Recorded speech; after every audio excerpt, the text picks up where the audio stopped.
The Smuggler Who Was a Savior by Candace Rosario. 2500. It's a big number, isn't it? Imagine saving 2500 lives. Sounds like something a superhero could do, but there actually lived a human being who saved 2500 people. She had no superpowers, nonetheless any superhuman capabilities. She just had a large heart and a massive courage.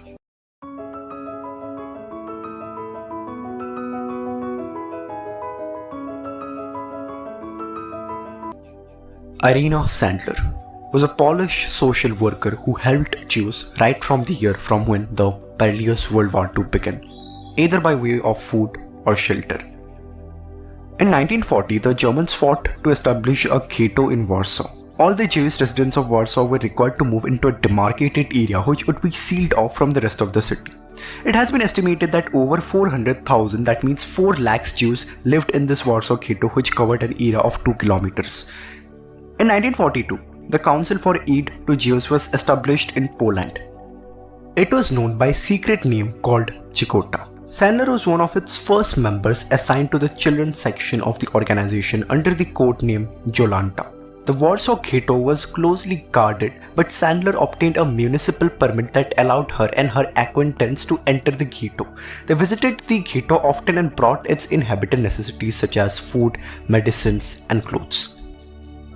But with so many people crammed into such limited space, the outbreak of disease was inevitable.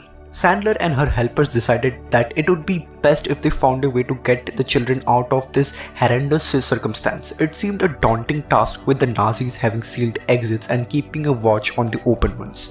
She also had to arrange for fake documents for the smuggled children. The false documents had to be credible enough to pass German scrutiny, as they were very strict.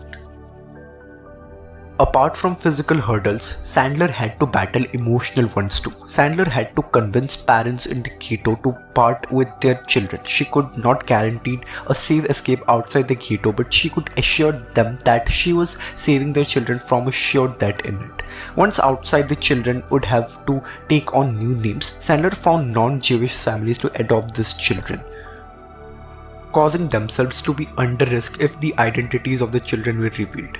Irina had made agreements with the foster parents that they would let the children return to their biological parents after the war. Irina formed a network of women who smuggled children out of the ghetto in ambulances, gunny sacks or body bags, and vehicles carrying goods. A 6-month-old lady named Elzbieta Fikowska was carried out of the ghetto in a mechanic's box. Occasionally, Sandler had a dog with her to mask the sounds made by the infant she was smuggling out. In October 1943, Sandler was caught by the German secret police Gestapo and was tortured in order to give away the details of her operation.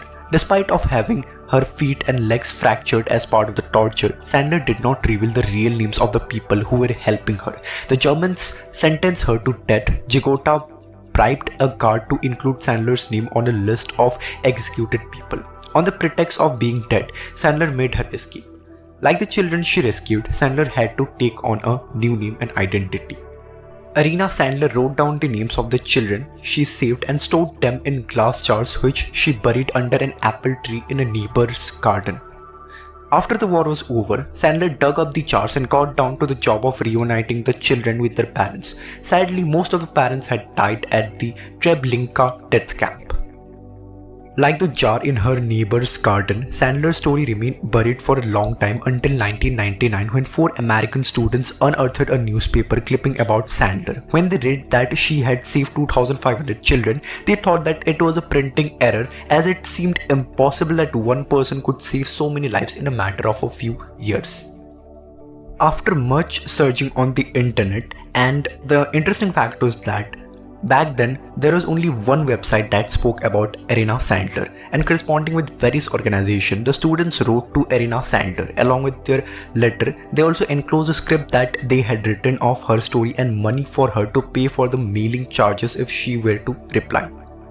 Sandler replied thanking the students for writing a play on her efforts during the war. In her letter, she mentioned that she could have done more and that the regret would follow her to her grave. She also enclosed a receipt. It was a donation made to the boys' home with the money the students had sent her.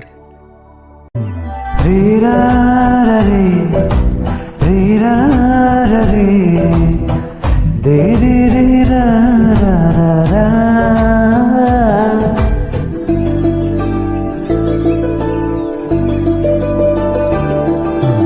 Anna gokun unmana